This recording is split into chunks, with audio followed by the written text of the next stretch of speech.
So can you cut the cost of your Netflix? Can you pay less for this streaming service every single month? Well, maybe. I'm going to take you through some of the things you can do to bring that price down. There are 4 things to kind of think about and look out for in most instances here in the UK. I also want to talk about bundling in Netflix with the likes of Sky and BT and TalkTalk. How does that make out in terms of value for money? Is that going to be saving you cash?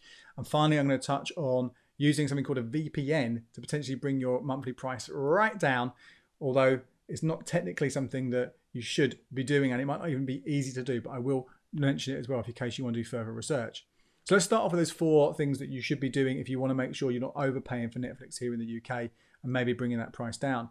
The first one is to make sure you're paying for the right tier and you're not actually paying for more than you need. There are 3 different tiers here in the UK. There's 3 tiers everywhere, but in the UK, the basic tier is $5.99 a month. For that, you get standard definition quality, but you get the complete catalogue. There's no difference in terms of what programs you can access. You can only watch it in SD. You can only watch it in one stream at any time. The next level up is Netflix standard. This one is $9.99 a month, and that one is in HD, so a better picture quality, and you can stream it on 2 devices at once. The third option is $13.99, so a lot more money. This one is Netflix Premium. This one will get you 4 different streams at once, so 4 people can watch it at the same time. And you also get UHD, ultra high definition or 4K quality pictures on the programming that is delivered in that. So I'll come back to that in a second. Now, I think a lot of people, I think most of us are probably on that middle tier. And I think for most people, that's probably the right place to go. But if you are on the premium version, could you go down to standard? If you're on standard, could you go down to basic? Because every time you drop down one of those tiers, you're saving £4 a month, you're saving 48 quid a year. And if you're doing this year after year after year, it will all add up. Now, not everyone will want to drop down a tier for whatever reason. I think the big reason is probably picture quality. So you might not want to go for standard definition on that basic level. You might want to rule that out completely because of that. You might be thinking, if you're on the top tier, on that premium tier, that you really want UHD, you want 4K. And in that case, fine. Okay, then that's the one for you if you think it's worth paying the extra to get that. Personally, I don't think it is worth paying the extra just to get 4K. Now, yes, there is a difference. There's an obvious difference, but not so much that it ruins the experience of watching it in HD. You know, if you didn't watch it, if you didn't know, didn't have them next to each other, you probably wouldn't pick up too much of that difference. I mean, that's when you really notice if you see them next to each other. And let's face it, who has 2 TVs next to each other to try that? But I think most of us don't need to worry about that. And also what you've got to remember is, although it's getting better and more content is being put out in UHD, in 4K, onto Netflix, the newer stuff, a lot of the older stuff, the big catalogue things, which is probably a lot of what you're watching, it's just going to be in HD. It might even be, if it's really old, in SD, in standard definition. So you're not going to be able to take full advantage of the 4K stuff most of the time. So I think most of us, if that's the reason we're on the top level, we can bring it down. But I think it's probably less likely we'll bring it down from HD to SD. But hey, give it a go. See what you think. The other reason, obviously, you might be choosing a higher tier is because of the number of people who can watch at the same time. And again, it's really easy here to overestimate how much you need. If you're a busy household and everyone's watching Netflix all the time, then yeah, maybe you will need the ability to watch it on 3 or 4 screens at the same time. But most people, I think they'll be fine with just 2, particularly in the same house, because how often do you watch programs together? Probably most of the time. So you'll probably be able to get away with having those 2 different options. And if you do find that actually someone else, 2 people are watching and you want to watch something, well, it's not the end of the world, is it? I'm sure there's plenty of other things you want to watch on other streaming services that you're paying for, and we'll come to that in a second, or the free services like iPlayer and 4OD or whatever it might be, or just something that's on the box, or read a book, who knows, watch a DVD. I'm sure a lot of the time, again, you can manage with that. So I do think for most of us, we're going to be absolutely fine on that middle level. So make sure, again, number one, make sure you are not overpaying for a tier that you aren't taking full advantage of. Now, the reason, obviously, talking about sharing in a household, we know that's not technically how people share Netflix, is it? I'm sure if you don't already, you have in the past, or you've got a friend who does this, or maybe you're the one who pays for Netflix and does it, is that sharing outside your household. Now, technically, this is against the terms and conditions with Netflix. They don't like you doing it, although they haven't stopped you doing it right now. They did do a trial earlier this year to try and make people who were using Netflix log in again with a code sent to the user's email account or phone, the account holder's email address or phone number. So obviously, if you're in a different household, you're not there, you don't have that one-time passcode to enter. Now, they let people get around it that time, but it's shown that they've got the desire and the technology to do this. So that could be kind of coming to an end at some point. Not yet, but coming to an end at some point. But anyway, right now, it's not a problem. So good chance that you're probably sharing your Netflix with other people. And if you are, then that is obviously another way to bring down the cost of your subscription. Because if you've got it shared with one or two other people and they're using it on a regular basis, then I think it's probably only fair that they pay you their portion of that. Split it 3 ways, split it 4 ways, whatever it is. They should give you money for that account. Now, that could be people you're sharing with outside the house, or it could be if you've got flatmates. Obviously, you're not going to force your kids to, well, maybe you will force your kids to pay their part of it. But generally, I guess if you're sharing it with sort of friends rather than family, get them to pay the cash. You might think, I don't want to do that. It's a bit tight. But okay, maybe you might feel that's the case. But why should you be the one paying for it then? Why should you be paying for the service and they're getting it for free? Another way of doing it, of course, might be rather than directly them paying you money every single month, maybe you can get them to pay for Disney Plus or Spotify or whatever it might be. Again, against the terms and conditions to be sharing it outside the households. But if they pay for those services and they give you access to it, it kind of evens out more or less over time. Not to the penny, not to the pound, but in principle, you're paying for a service. Everyone's enjoying it. They're paying for a service. Everyone's enjoying it as well. So I think it's really important to make sure that you have a look at this. Now, I have done a whole video talking about sharing your streaming services. So do check that one out. I'll link to it up here and below, because that takes you through some of the other pitfalls, some of the things you do need to be aware of. The big one to think about here is to make sure that any account you set up for sharing Netflix or anything else, that you do not use a login details, the username and the password that's used anywhere else. If they've got that, the most they can do is log into that single account that you have shared, and they can't do it anywhere else. That's really important. But again, a lot more to think about. And I'll take you through the kind of legalities of it all in that extra video. So make sure you do watch that. Now, the other way that this is a rare one, right? This is a lot harder to get these nowadays, but this would also help you bring down the cost of your Netflix if you can find them, is to find a discounted gift card, Netflix gift card. Other promos don't run. With the likes of Disney and Now and Amazon Prime, there are often all sorts of promos that can give you a bit of a discount here or there. 30-day trials, 50% off, £2 off, all those things for those services. But Netflix, nothing. Doesn't even have a free trial anymore. So you're paying what you're paying. But the gift card trick might save you a little bit. It might be a couple of percent, might be a much, much larger amount. Now, these do come and go. So I can't tell you right now, go over here and get this here, or go over there and get that deal there, because they disappear as soon as they come on often. But some general rules that you could look at. One of them is to look for a special offer on a different gift card for a retailer that sells a Netflix gift card, if that makes sense, because you're more likely to see money off a Tesco gift card or a John Lewis gift card or something like that than you will on a Netflix one. And then what you do, once you've got that Amazon or Tesco gift card, whatever it is, you use that to buy the Netflix gift card. Now, this might not work. So you've got to make sure that if you buy this gift card, that you have other ways you can use that money, which is why the supermarket ones are quite good, because you can use them just on your normal groceries if it doesn't work. But if you can, you go to Till. Self-checkout Till is probably the best option here.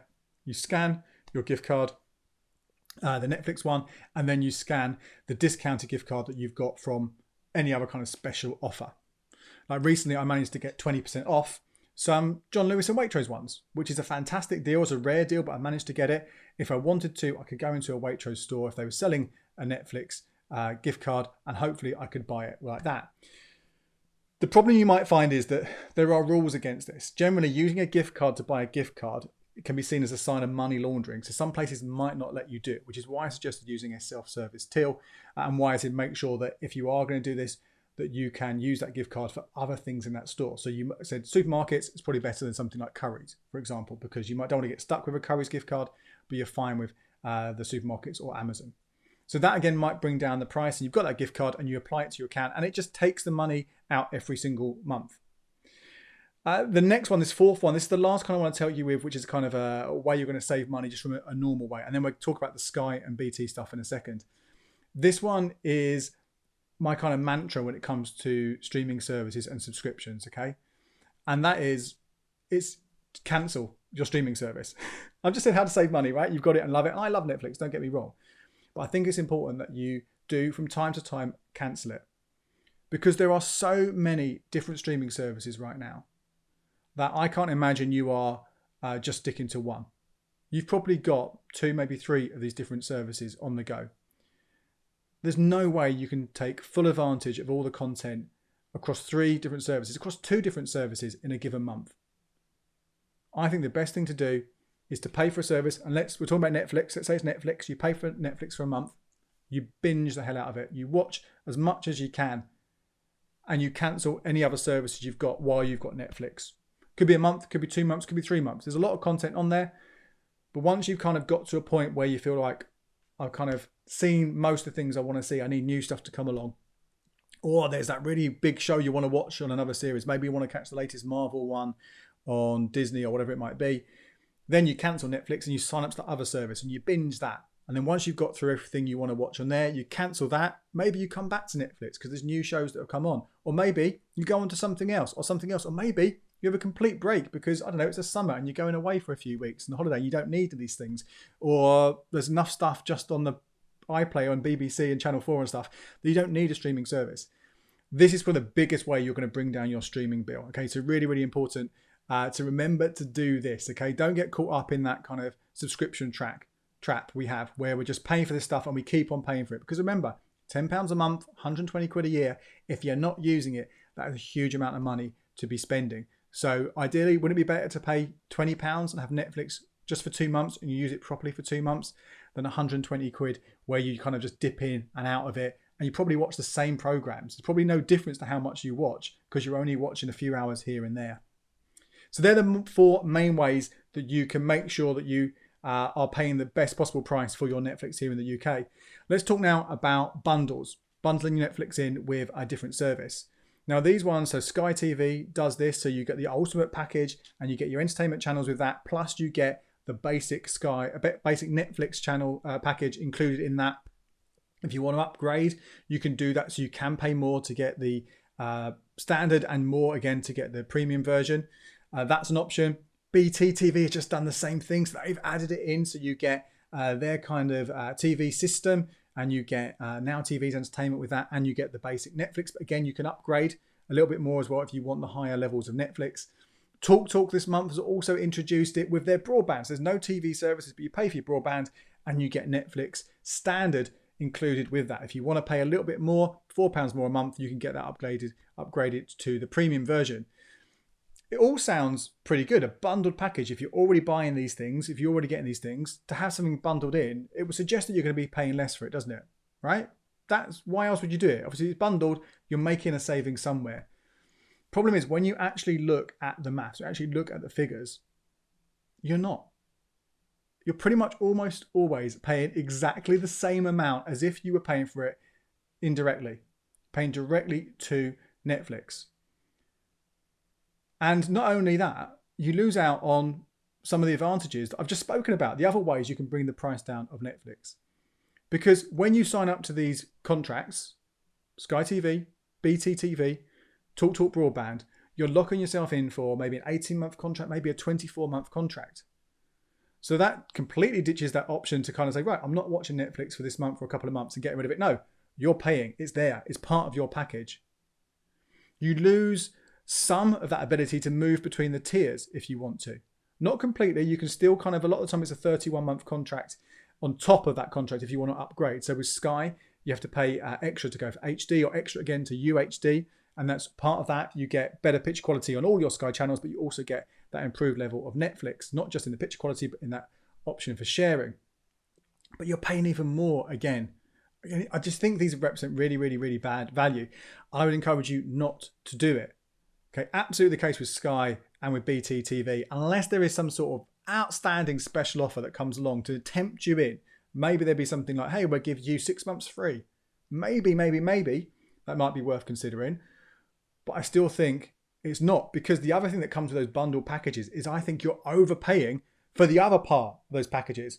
I've spoken before on the channel. You can check it out why I think Sky TV is too expensive, why you should ditch that in favour of Now TV. So again, I wouldn't bundle those packages. I would get Netflix separately and I would get Now TV separately, because that would save you money most of the time against doing it via Sky. And similarly, the BT TV one, although that is exactly what I just said, it is Now TV entertainment and it's the Netflix package bundled together at the same price as buying them separately. You lose out on the opportunity of saving money on the Now TV option as well. So again, I think these are bad things. The TalkTalk one, again, this really depends on how much the broadband will be costing you in comparison to other broadband deals. It could be there's a really good offer that TalkTalk put out there, and for the price of your broadband, you feel that is really good. And when you factor in the extra £10, the cost of Netflix standard on top of that, you might feel that's really good and save you some money. So maybe it's worth exploring when you're changing your broadband provider. But on the whole, I would imagine a bit of shopping around, a bit of haggling, and you might be able to get yourself a better deal from a different broadband provider. So that's a really good example there of where you'd be overpaying. So avoid those ones if I was you. Focus on having a solo, standalone Netflix account where you can try and bring the price down through special offers, making sure you're on the right tier, splitting the costs with people potentially, and cancel it when you're not watching it. Now, one of this last section now, I want to talk about something called a VPN. It stands for Virtual Private Network. You might have heard about this already. This is something you install on your computer, on your devices, that lets you, it fools your computer, fools your internet provider into thinking you are in a different country of your choice. So a lot of the time people use this, particularly when they're watching Netflix, to get access to the Netflix catalog from a different country. So you've already got your Netflix account, for example, you open up the VPN, then you log into Netflix, and then you can see all maybe the American ones, for example. I think the catalog wise, UK and USA, we have a lot more similarities. Maybe in other countries is they do it a little bit more there because they have a lot less than we do in terms of the rights that are available for the shows. But again, that's a good thing that you can do. Netflix is cracking down on this one as well. They're trying to make it harder for you, and some VPNs that doesn't work anymore. So you have to bear that in mind if you want to do that. But that's not what I'm talking about here. I'm talking about how potentially a VPN can help you get access to a lower monthly subscription fee. Now, again, this will be against the terms and conditions. You could get caught out on this later on. You potentially could have your account closed as a result. But if you do want to do it, I'll give you the basics. The technology on this changes, the deals on this change quite frequently. So you want to do your extra research if you are going to give this a go. But essentially how this works is you would set up a Netflix account, probably here in the UK. And you would then have, once it's all set up, and you've got your payment card linked to it, and ideally you want to go here for one which doesn't charge you anything for overseas transactions. So the likes of Starling or Monzo are really good options, fee-free spending abroad. You then activate the VPN, and then you would navigate or tell your computer that you're in a different country, and you want to go for a country where Netflix is a lot cheaper. Even take into account the exchange rate, a huge amount less than it is here in the UK. Now, a lot of people say that Turkey is one of the best ones for this, but you could look at places like India and other parts of Asia. When you're in there, you then go back in and you log into your Netflix account. And then hopefully, because you haven't not already paying for something, you then have that option to actually sign up to the service.